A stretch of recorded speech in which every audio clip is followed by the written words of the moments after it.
Jadi takhfifatu syarat sab'atu anwa.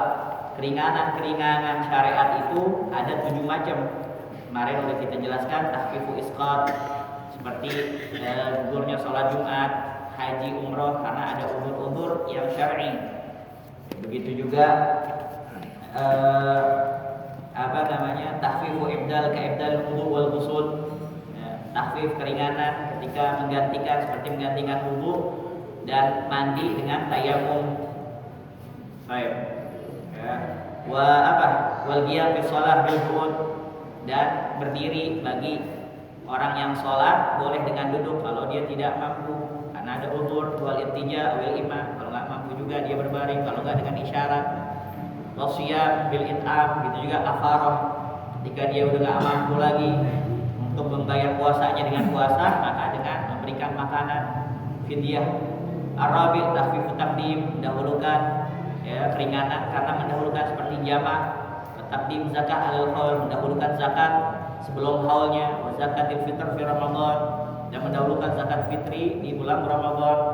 Wal kafarah alal hins, wal kafarah alal hins, dan kafarat bagi orang yang bersumpah. Dia lihat sumpahnya kayaknya lebih baik saya makan, dan saya bersumpah nggak makan. Akhirnya kayaknya lebih baik saya nggak jadi dah. Ya, akhirnya dia membayar kafaratnya walaupun dia belum melanggar sumpahnya. Al-khamis takhfifu takhir kal jam'i, keringanan mengakhirkan seperti jamak takhir. Ya, jamak takhir fi haqqi musafir. Kalau jamak takhir ketika seseorang mau dekat sampai ke wilayahnya, itu dia nggak boleh takhir di rumahnya, nggak boleh. Jadi sebelum masuk ke wilayahnya. Wa ta'khir Ramadan limarid wal musafir, dan mengakhirkan Ramadan karena sakit atau karena musafir, ya tidak puasa. Wa ta'khir shalah fi haqqi mustaghil bi inqadhil gharib, dan mengakhirkan sholat karena apa? Ada orang mau tenggelam di Kali Ciliwung. Ada udah masuk waktu asar, tapi dia akhirkan. Kenapa? Karena dia mau nyelamatin orang yang yang tenggelam. Dulu ada orang ditanya sama wartawan, "Bapak, Masya Allah," ini Walid cerita dulu, "Bapak luar biasa, ya, Bapak menyelamatkan orang yang tenggelam, karena tenggelamnya dari Dari kapal. Jadi ada anak kecil kecebur, dari kapal, akhirnya tuh ada yang nolongin. Nah, ini bapak-bapak yang nolongin, sampai daratan udah diselamatin, wawancarain. Bapak luar biasa, ya, superhero. Bapak menyelamatkan nyawa anak kecil. Ini apa yang membuat Bapak mau untuk langsung terjun kemana? Ya, ke sungai atau ke laut untuk menyelamatkan anak kecil yang tercebur tadi. Bapak-bapak aja ngomong apa? Sebelum saya jawab pertanyaan saya pengen nanya satu deh. Ini di antara segini banyak, ya, yang ada di kapal tadi, siapa yang jorokin saya? Ternyata dia dijorokin juga. Jadi bukan niat untuk apa? Untuk nolong. Ya, sebelum saya mau jawab nih pertanyaan Anda nih, saya mau nyari nih siapa tadi yang jorokin saya. Jadi ternyata dia dijorokin juga. Halal kulihal. Ya, jadi boleh kita untuk apa? Ya, untuk menolong seseorang yang dalam keadaan darurat, kita mentakhirkan sholat. Tuh, bukan pada waktunya, ya, bukan pada waktunya. Wa nahwihi minal a'dzar, dan yang lain sebagainya daripada udzur-udzur. Baik. As-sadis takhfifu tarkhis ka shalatil mustajmir. Ya, ma'a baqiyatin najm. Ma'a baqiyatin najm. Nah, jadi bolehnya dapat tarkhis, keringanan, rukhsah seperti sholatnya orang beristinja dengan batu. Orang yang beristinja dengan batu ma'a baqiyatin najm, bersamaan dengan sisa kotorannya. Yang beristinja dengan batu ma'a baqiyatin najm. Jadi sisa kotorannya masih ada daripada batu tersebut. Wa syurbil khamr lil ghussaf, dan minum khamr bagi seseorang yang tersumbat. Ghussaf itu sumbat di kerongkongan. Ya, dia lagi makan ternyata sumbat di sini. Gak ada apa-apa kecuali khamr, maka boleh. Wa aqlin najasah litadawi, dan makan sesuatu yang najis karena untuk berobat. Makan sesuatu yang najis, tapi ini kalau dalam tafsir semuanya, kalau dalam fikih ini tafsir ya, secara rinci, secara detail.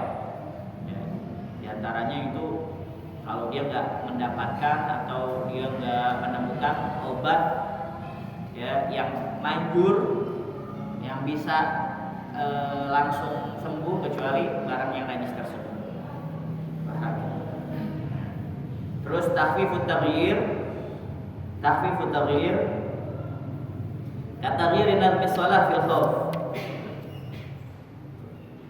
dan keringanan perubahan seperti peraturan ya, itu berubah peraturan sholat dalam sholat khauf ya, dalam sholat khauf.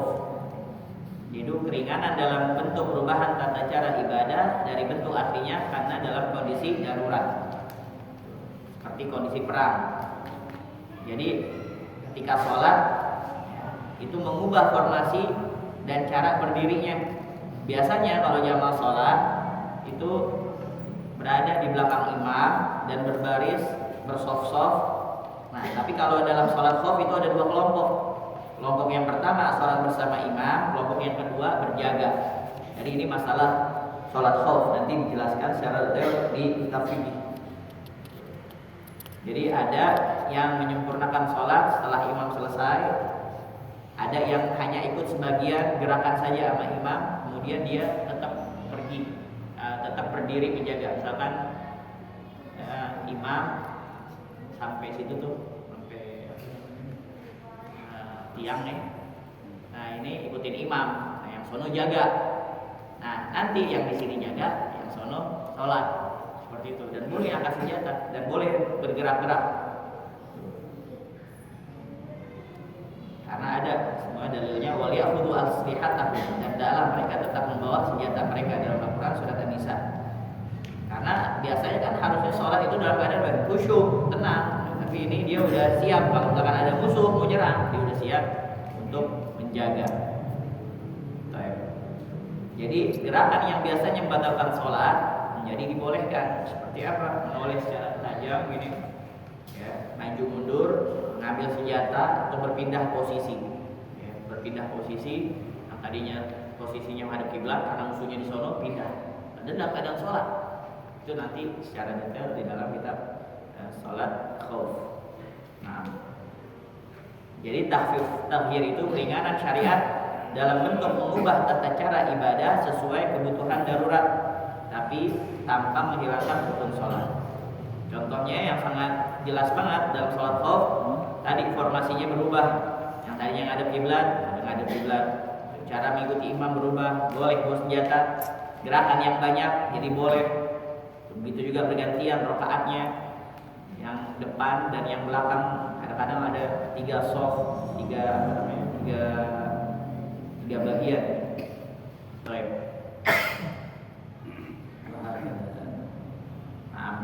Al-qaidah tsaniya 'asyar al-syai' idza tasa'a dhaqat. Kaidah yang ke-12, sesuatu itu kalau ittasa'a, kalau luas menjadi sempit. Jadi sesuatu yang tadinya luas bisa jadi sempit. Nah, nanti insyaallah di pertemuan berikutnya. Wallahu a'lam bishawab. Rabbi zidni ilma wa rzuqni fahma. Ya Rasulullah salamun alayka fi asyami wa nabi rabbi fanfa'na bi barakatihim wa bil husna bi hurmatihim wa aminna bi